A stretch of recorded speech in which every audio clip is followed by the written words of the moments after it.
Good morning. And it is good to see you all. And man, just special place in heaven for braving the weather and coming out. As Matt said earlier, you are heroes for that. If I didn't have to be here this morning, I'm not sure. I haven't yet decided if I'd have braved the roads. Not a fan of the winter. That is not a very well-kept secret. But I'm thankful to be in the house of the Lord, surrounded by the love of His people. What an amazing thing to sing to our resurrected King together. Again, if you're a guest with us, a special welcome to you. My name is Kondo. I get to serve as one of the pastors here. And this morning, I have the privilege of continuing a series that we started last week. This is a 4-week series that we are calling Unsung. And in this series, we are taking a look at a number of different biblical characters who didn't quite make the all-star team. They didn't quite make the highlight reel. They didn't quite make like the famous superstar list. Yet, even though that was true, in history, in heaven, they were heralded as heroes. They were famous in heaven because for the little moments that they got, as unsung as they may have been, as little known as they may have been, as little as we may have chosen to name our kids after them, this was a group of people who made much of their God in the moments that they were given. Never under the spotlight, never necessarily on big stages, but they made much of their God. And we want to look at these characters because in an era in which we're obsessed with fame and we're obsessed with likes, we're obsessed with popularity, and we somehow believe that those things speak to and give significance, what an amazing thing to look at characters in the Bible who never made history fame, but were heaven famous. And we want to become increasingly convinced what matters most is heaven's assessment of us. What matters most is that we are famous in heaven because the moments we have, whether they're big or small, on big stages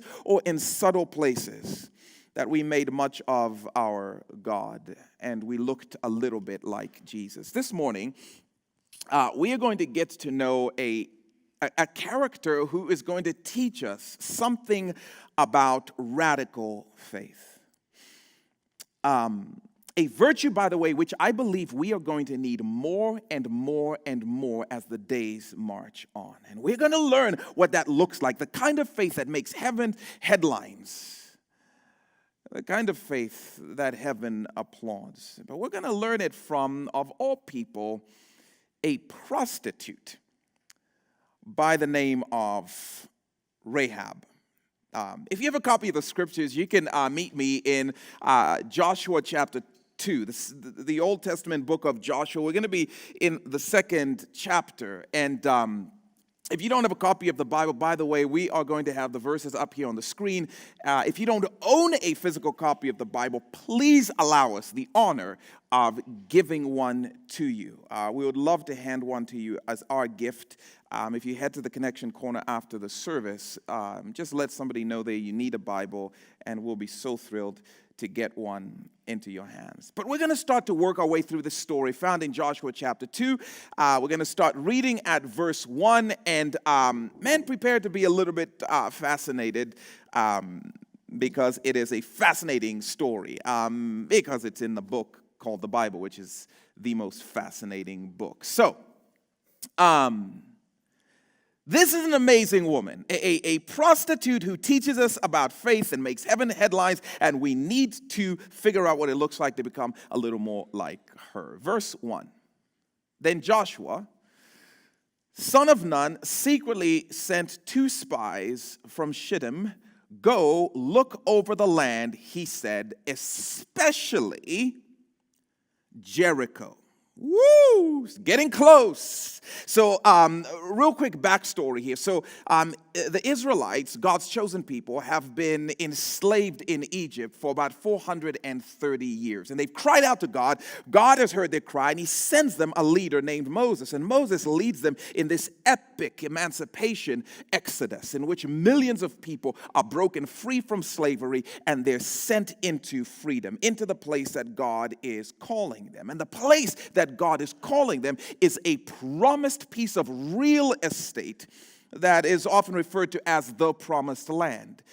This is a paradise God has promised to his people in which they can begin to heal from the wounds of slavery. They can begin to make much of the name of God in the earth. This is a place that grandparents have talked about and these kids have known about for generations. And now in Joshua chapter 2, they are camped just a few miles away, about to take a hold of this land they've longed for. They can see it from the distance. The problem is it's occupied currently by some powerful and scary people, some of them, 8-foot plus giants. You know, the kinds of people who don't respond well to polite eviction notices asking them to leave. So Joshua, who is taken over the leadership mantle from Moses, understands that God has given us the promised land, but we are now going to have to go and get it. And I wish we had time to talk about the fact that just because God has given you a promise doesn't mean you have it, because sometimes there's some getting involved. And there's a fight on their hands. Joshua knows this. And what Joshua understands is that in order for us to take Canaan, which is the promised land, we've got to take Jericho, which is the bedrock of that entire area. If we take Jericho, we take Canaan. And so because he knows that, he sends 2 guys to go and spy and to gather intel, tell us what we're up against. Come back and give us a report so we can go in and take care of our business. So off go these 2 guys, these 2 spies. Let the adventures begin, and then the story gets weird. Second part of verse 1. So they, the 2 spies, went and they entered the house of a prostitute named Rahab and stayed there. Okay, time out. So, maybe it's just me, but I don't know if anyone else maybe feels these guys maybe misunderstood their assignment a little bit. Doesn't it seem like they are doing the wrong kind of scoping of the land? Maybe it's just me. They make a beeline straight for the red light district. These 2, brothel brothers clearly were not vetted very well by Joshua, because what? They go straight to a prostitute's house and they spend the night there. Let's pray. Don't you just love the Bible? If you don't read this book, you should really read it. There's some good stuff in here. And if that's not strange enough, it's actually in that the most diabolical of all places, in this brothel, where we get introduced to a heavenly hero. We get introduced to an unsung hero, a woman of faith. And would you know it, it is the woman of the house herself, the premier prostitute in Jericho, Rahab. An enemy of God and an enemy of God's people. And on top of that, a woman who had dedicated her life to living in a way that was an affront to all that God was. Complete disregard for his principles. She sleeps with men for money. That's how she makes a living. And yet she somehow ends up on heaven's list of heroes. All right. Clearly, we have a little bit of catching up to do here to at least help return some level of confidence in the Bible. So let me just give a couple of things that will be really key for us to note even as we move forward. Number one, it would help us to understand something about accommodation. Something about accommodation. See, in that day and age, in that particular era, in that cultural context, there weren't a lot of hotels or motels or Holiday Inns. So if you're an outsider and you come into town and you have no family, there is no place for you to stay. Believe it or not, one of the most public places where you could go and stay for the night would have been a brothel. Now that sounds a little convenient, but let me share something else. It's good for us to know something about assimilation. Because if you want to pull into town as a foreigner and assimilate without standing out too much and being noticed, one of the best places to go would be a brothel. Because then people just assume you are just a regular hot-blooded dude who has heard about the Canaanite women, and so you've come, to have yourself a weekend. So in some senses, one of the best ways to assimilate was to go into this shady location. But I think one of the more key things for us to understand is about information. Information. In an era before bars and barbershops and Bing, I don't even know if Bing is still a thing, because Google, but whatever. If you wanted to get the deep intel of what was going on and who was who and what was what, the best place to go was a brothel, because sometimes, and by the way, when I say sometimes, I mean super always, men tend to brag a lot around women. Especially women they are trying to impress in one way or another, let alone around women who are paid to make men feel safe and to feel like the only person on the planet and to feel like they are just super awesome. Oh my word, blah, blah, blah, blah, blah, blah, blah, blah, blah. And then we did this, and then we did that, and then we did this. And as we discover in a moment, some of the king of Jericho's men loved to frequent this spot. So if the walls in the brothel could talk, but they couldn't, but the prostitutes could. So one of the best places to gain the quickest intel, if anyone knew everything that was going on around town, that would be the place to go. Now, it is also worth me saying, I love the fact that God in His grace allows the language of this text to make very clear that there was no shady business going on. These spies did not go into that brothel to partake in brothelizing at all. It is very, very clear that they did not partake. There was no hanky-panky, there was no funny business that these spies interacted in. By the way, if we had time, we would talk about how you need to slow your roll. We as a church just need to, in general, slow our roll. Because just because he's sitting with her in the cafeteria in Alpha doesn't mean like, oh, diabolical, they're getting engaged. Just because I saw him talking to her or he posted on her wall or they went there or he said this, therefore it must be. Sometimes if you just understand the situation a little bit, tell the person next to you, slow your roll. Just tell them. That's a nice way to get to know people. The next verse is hilarious and also super terrifying, but it's also hilarious. It says in verse 2, the king of Jericho was told, look, some of the Israelites have come here tonight to spy out the land. So how bad are these guys at their job?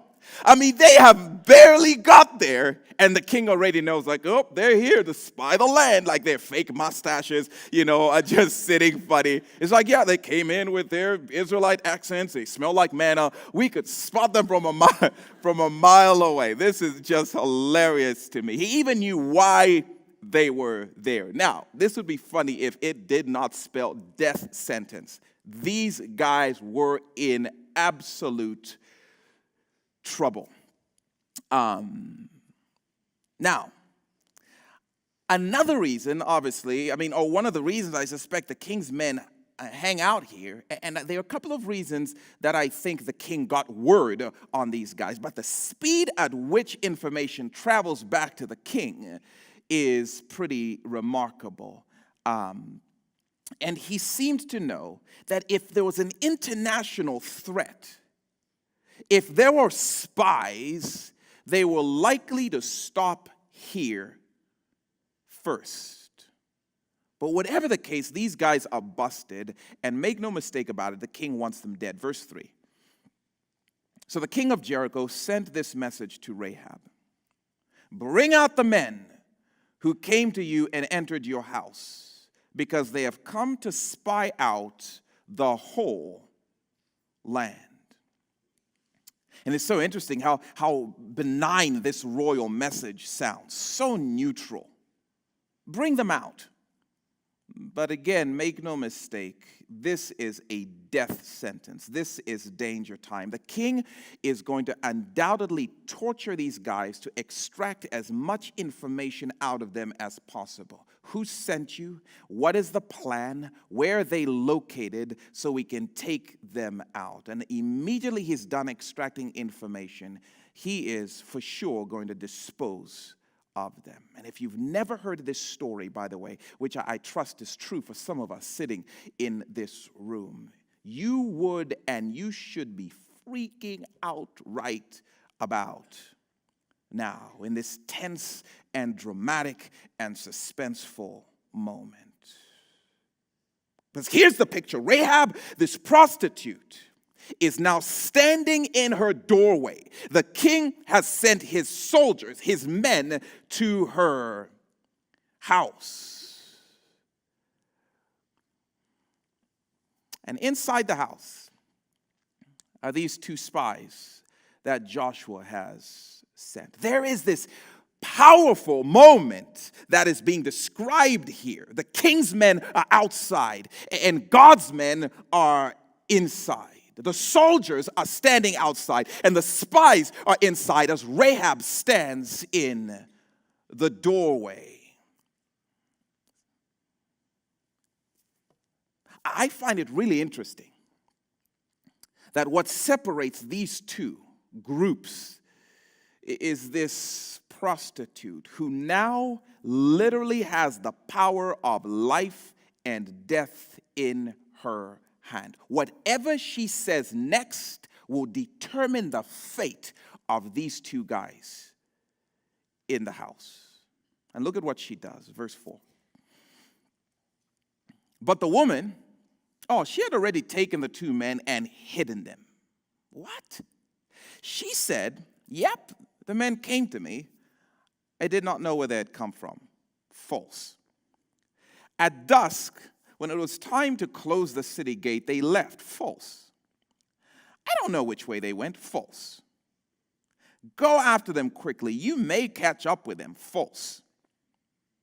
And then it clarifies what she had done. But she had taken them up to the roof and hidden them under the stalks of flax she had laid out on her roof. So the men set out in pursuit of the spies on the road that leads to the fords of the Jordan. And as soon as the pursuers had gone out, the gate was shut. So here's this prostitute standing between the soldiers and the spies with the power to determine the fate of these spies, and she hides God's guys and lies to the king's men, sends them on the wildest of goose chases in the wrong direction. And she not only in that moment spares and saves the lives of these two guys, but she in essence spares and saves the plan of Joshua to take over Jericho, which was the bedrock of Canaan, which was the promised land. And in essence, this woman becomes part of how God's people entered the promised land. A prostitute. And heaven erupts in applause. And in that doorway, this lying prostitute proves herself a hero in heaven. Not because of her lie, but because of her faith. See, there's something that history may not pay too much attention to, but heaven cannot resist faith.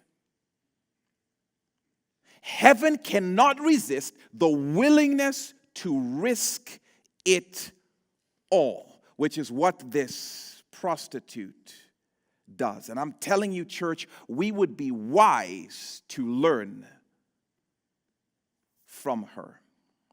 Because you can make millions of dollars, and you can have thousands of followers, and you can be super insta-famous on earth. You can go to church. You can even have a pretty robust understanding of the scriptures. You may even have never heard the word prostitute, and you have no idea what that means. But if you do not have a risk-it-all kind of faith, I'm telling you right now, heaven is unimpressed. Because Hebrews 11, verse 6 says, without faith it is impossible to please God. I don't know what else you're doing, but if you do not have this heaven headline-making faith, the kind of faith Rahab has in this story, heaven is unimpressed, and God is not pleased regardless of what else you may or may not be doing. And as individuals and as a church, we want to be heaven famous.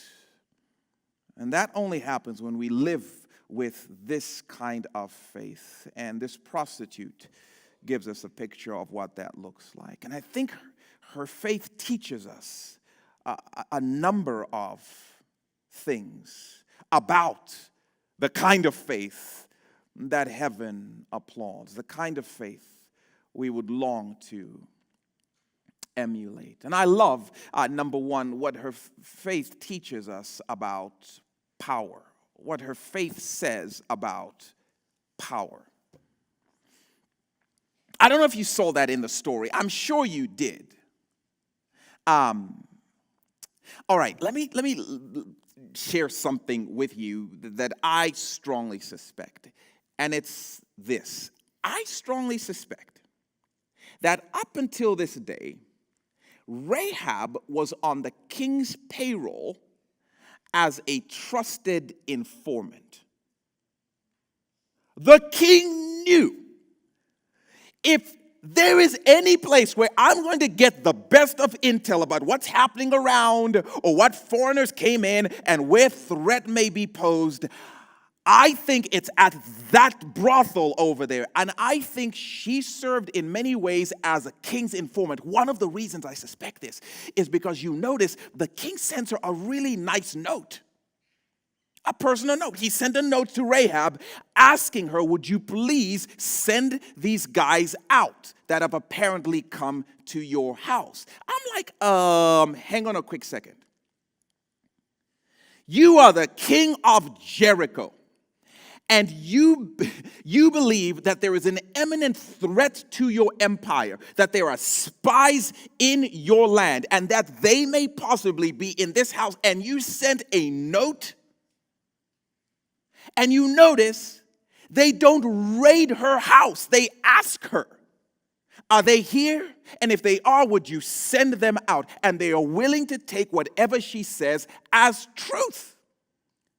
I would suspect the king would raid the house of a prostitute just to make sure, but they don't do that, which makes me think she was probably an informant for this king. That's so significant. All I'm saying is heaven loves the kind of faith that leverages its power to help the vulnerable. Because Rahab may have been a prostitute when we read the story, but in this scene, in that doorway, she stands with unspeakable power, as we mentioned a little bit ago. This woman literally has the power to save these guys' lives in their vulnerable moment or to be done with them. She stands between the threat and the threatened, and her voice held power. And what we learn is that her faith chose to leverage her power to help these vulnerable guys. Again, we may not pay attention to it. I was struck by this. I often don't pay attention to the fact that if you're sitting in this room, You are constantly standing in the doorway holding power. You are constantly standing between soldiers and spies. You are constantly standing between the vulnerable and the threat. And you are constantly in a position where you have the power to make some determination about what happens to the hurting, what happens to the vulnerable, based on what you do. I don't think we often pay attention to the fact that we have power in our voices. We have the power to raise our voice and change the trajectory of someone who is suffering. Power. We have the power of resources that allow us to literally bring some relief to somebody who is struggling. We don't often pay attention to the fact that we have the power of time, that we can actually use it to sit and to listen to someone who is standing between falling apart and finding hope. We have the power of influence or connections or our physical homes. And what I'm telling you is heaven is looking for the kind of faith that leverages the power that we have to help the vulnerable. And we are constantly standing in that doorway. And I love what we learn from Rahab. And by the way, if you study the scriptures, you will find there is no mistaking this truth.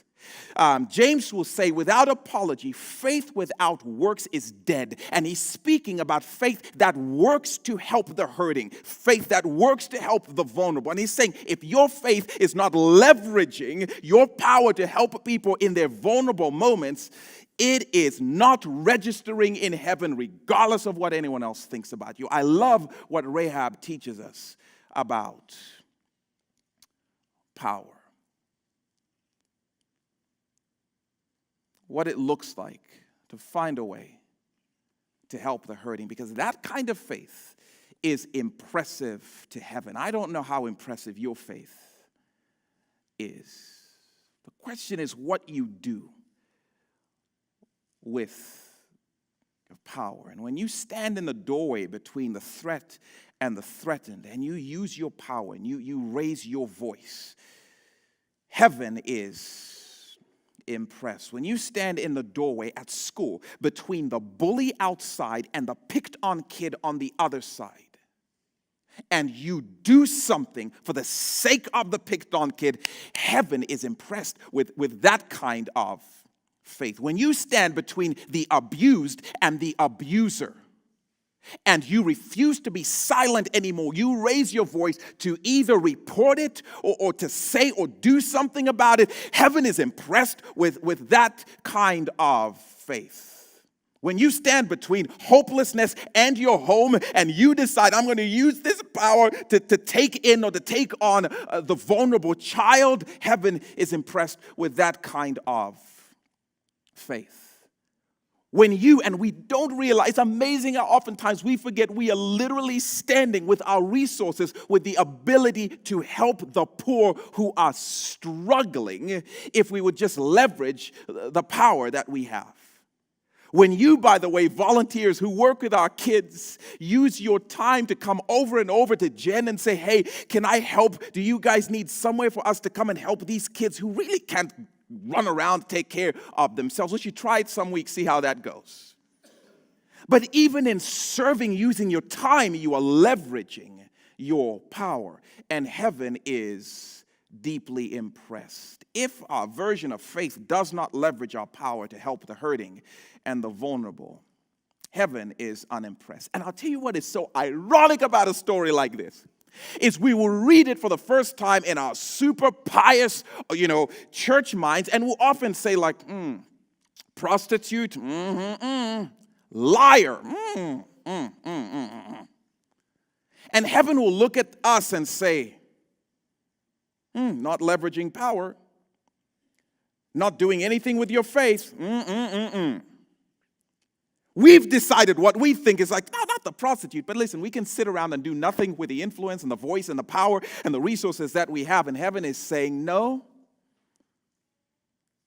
not impressed. What would it look like for us to step into those spaces. I love what Rahab's faith teaches us about security. Again, this is obvious in the story, but it's worth mentioning because Rahab is awesome. In that doorway, she is staring outside at the promise of security. And I trust that makes sense, right? Because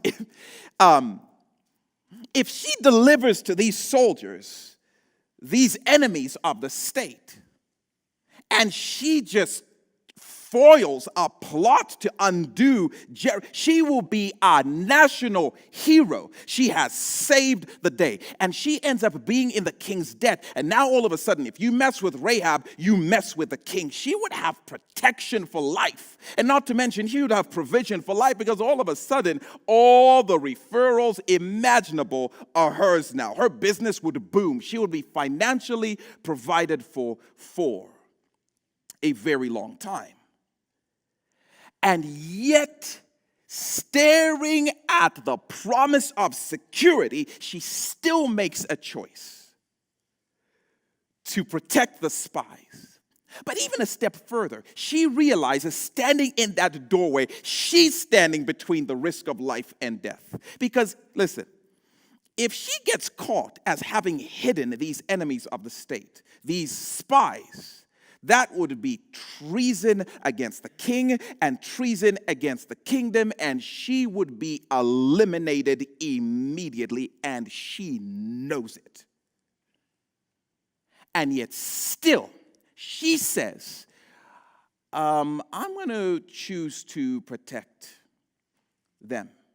And by doing that, I am going to choose to risk it all. I am going to choose to risk the promise of security. And you better believe, once again, heaven erupts in applause, because that's the kind of faith that is impressive to heaven. Again, history may love your church attendance and your robust knowledge of the Bible, but you have not impressed heaven until you've stood in the doorway and you've stared at whatever the thing is that promises to give you security, and you've said, I am willing to risk it all for the sake of whatever I believe God is in the midst of. Because for many of us, there are a lot of things we may be aware of. And I think we've embraced a version of faith that can kind of stand in the doorway. And this is what it does. It goes outside and hangs out with the soldiers. Then it goes inside and hangs out with the spies. Then it goes outside when it's convenient, hangs with the soldiers, just so I can build up my security, just so I can make sure that if things go down, I always have the soldiers and I always have the king. Rahab's faith was decisive. She said, in this moment, I declare I am willing to risk it all. I am willing to lose it all. I'm willing to lose protection and provision and my very life because of something I believe God is in the midst of. I'm willing to lose financial security that's in front of me for the generosity God calls me to live in light of. I'm willing to risk losing this super, super, super cute boy who doesn't love Jesus for the sake of singleness with his mission. I'm willing to lose it all. I'm willing to risk, the medical health and the facilities we have here in the United States. I'm willing to risk that and to lay that down to go to some potential Zika-infested place to take the gospel where people have never heard it before. If that's what God is in the midst of, I'm willing to risk it all. That's the kind of faith heaven is like. That is impressive. I'm willing to risk my retirement to help fight poverty. I'm willing to risk being liked in order to share hope with my friends at school. And I'm just asking, is your faith like Rahab's? Is your faith the kind of faith that says, I'm willing to lose the thing that promises security, whatever it is, I'm willing to risk it all for what I believe God is saying and what I believe God is in the midst of? Or is there still something standing outside your door that you aren't quite willing to lose. Your reputation. It's too important. People like me too much. I don't want to mess with that. Like all my career, though, do you know how close I am? I'm so close. If I say something about that situation that's going on at work, I'm going to be taken back years and years, and I'm not willing to, so I'm going to step outside for this one. Or is yours the kind of faith that grabs headlines in heaven because you're saying whatever it is, I'm willing to risk it all? And I'm telling you, this kind of faith is going to become more and more necessary in the church. And not only that, I think there is coming a time very soon, and I suspect it's already here, in which we will no longer have the luxury of standing in the door. We are going to have to make very clear it's one or the other. And if you read the scriptures, you know the days are coming where we won't be able to teeter and live in this faith that can kind of be half in and half out. We are going to need to make the declaration, I am all in and I'm willing to risk it all. But how? How do we get there? How did Rahab get there? What made this prostitute of all people willing to risk it all? Look at verse 8. This is amazing. It says, before the spies lay down for the night, she went up on the roof and said to them, I know that the Lord has given you this land. Woo. And that a great fear of you has fallen on us, so that all who live in this country are melting in fear because of you. We have heard how the Lord dried up the water of the Red Sea when he brought you up out of Egypt. And what you did to Sihon and Og, the two kings of the Amorites east of the Jordan, whom you completely destroyed. And when we heard of it, our hearts melted in fear, and everyone's courage failed because of you. For the Lord your God is God in heaven above and on earth below. And we learn something about transformation. This is awesome. I love what Rahab's faith teaches us about transformation, because I don't believe you just wake up one morning and decide, I am willing to risk it all. You don't just wake up one morning and decide, I am all in. You don't just wake up one morning and decide, today I'm going to stand in the doorway of opportunity and leverage my power to help the hurting and to help the broken. You don't just wake up and decide, I'm going all in with this radical faith. No, something has to happen to you first. And for Rahab, sometime between the spies coming to her house and the soldiers coming to her house, she has experienced a complete transformation. Whoever she was the last time these soldiers saw her, she is not the same woman standing in the doorway that day. I think she has experienced some kind of an overnight revival. She has had a personal encounter with God that suddenly has made her willing to risk her life and risk her livelihood for some strangers she barely knows.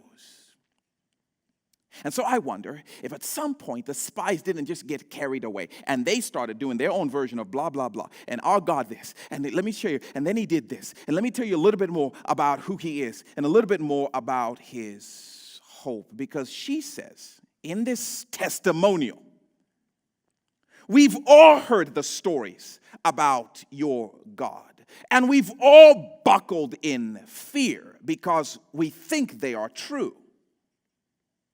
But that's not the faith.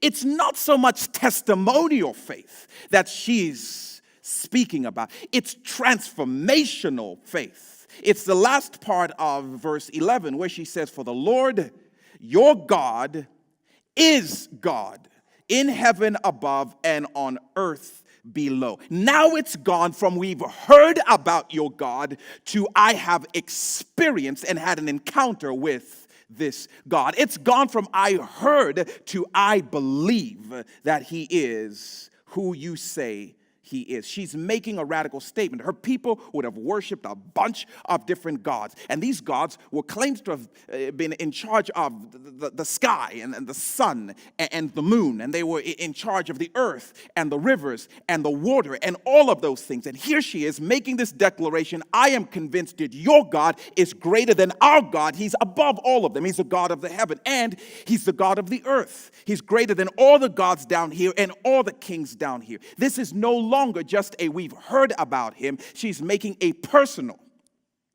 declaration. She is denouncing her religion and she is declaring God of the Bible to be her God. Something has happened to this woman. She has believed something so deeply and it's brought her to the place where she is saying God is above everything else. And God is greater than everything else. And the language that the author uses to describe the words that she uses are what give us a very clear sense. She's not speaking about the God out there. She's using very personal words and names to describe a God who she's not just heard about, but now she knows. Now she has encountered. Now she's experienced, which explains why all of a sudden she's willing to risk it all because she's encountered the God who is above it all. And I'm just telling you, if you study and you explore your version of faith, and it's not a version of faith that is willing to risk it all and lose it all, what we have to learn from Rahab is maybe we need to encounter God in a personal way to become more convinced that he is greater than all and he is above all. Because once you've had a personal and transforming encounter with a God who is above all, you will have no problem giving it all up for him. But if you find yourself staring at security and staring at your reputation and saying, I don't know if I'm willing to risk it all, then I'm saying it may be time for you to plead with God to encounter you in a way that transforms you and convinces you he is above all. And for some of us, there may have been moments in our past where our faith was in that realm, but maybe something has happened and we've moved away from it. And maybe what Rahab would invite us to do is come back to the place where we cry out to God, would you show yourself to be greater than all, so I'll be willing to give it all up. Because church, if that doesn't happen for us, we will constantly be threatened and we will constantly be going back and forth and we will never enter into everything that God has in store for us. And we'll wonder even why the world around us isn't continually transforming, because maybe there's an invitation for us to encounter him again and be transformed by him again. I love what her faith teaches us about transformation. And I'm struck because I've wondered, why is there such a shortage of this kind of faith in me? And why is there such a shortage of this kind of faith in the church? And maybe it's because we are content to read about him and to go to church every now and then, but we are not staring in the glorious face of a transcendent God who is above all. We are not encountering him in personal ways that allow us to say he is everything to me, and therefore I'm willing to give up everything for him. We are having these light interactions with him every now and then, not Rahab. She was willing to give it all up. And I love what Rahab's faith teaches us about prostitutes. I love what her faith teaches us about prostitutes, because I know that there's some of us who struggle like I struggle, asking the question on a regular basis, like, yeah, but would God meet and encounter me? And would God transform me? And would God forgive me? And would God use me to change history even if people never find out about it? I love the fact that this story is about a prostitute who had a personal encounter with a God of the Bible, one that caused her to live in a radical faith that landed her in the hall of faith in Hebrews chapter 11. Heaven was applauding this prostitute. And I'm just saying, if God would do that for a prostitute, then you better believe that if you cry out today and say, God, would you please have that transforming encounter with me? He will say yes. I love that story. I love this story. And Rahab, as some of you might know, ended up completely defecting. She made a deal with the Israelites that said, hey, when you guys come back and your God does his thing, would you please spare me? And they say, absolutely. And that's exactly what happens. And Rahab ends up marrying an Israelite man, and they end up having a little baby, and the baby's name is Boaz. And Boaz ends up marrying a lady named Ruth, who was a widow, and they end up having a baby named Obed. And Obed ends up having a baby named Jesse, and Jesse ends up having a baby named David. And they all keep having babies until eventually the King Jesus is born. She becomes one of Jesus' grandmothers, a prostitute. And yet by faith, she finds herself caught up in the adventures of God. I love this. She becomes the grandmother of the one who stood in the doorway between sin and between salvation. And he stood in the doorway between the threat of eternal judgment and those of us who were being threatened by judgment. And he was willing to risk it all, and he was willing to give it all so that we would find life and we would find hope. I love the fact that God would take a prostitute, put her in his story, forgive her, transform her, and use her. I don't know what your excuse is, but I think Rahab just took it away. I don't know what the Spirit's invitation is for you on your journey of faith. For some of us, it's, no, I believe God is above all, and He is greater than all, but I do need to pray that He would give me the strength to stand in the doorways on a daily basis, because I know of certain situations and I've not used and leveraged my power to help the hurting. And I need to do that more. It may be as simple as me agreeing to serve. It may be as simple as me saying something at work. It may be as simple as me reporting that bullying situation that I see online. For some of us, it may be that we have heard about him and we've come to church, but even as I talk about, would you be willing to give up your retirement? You're like, not a chance.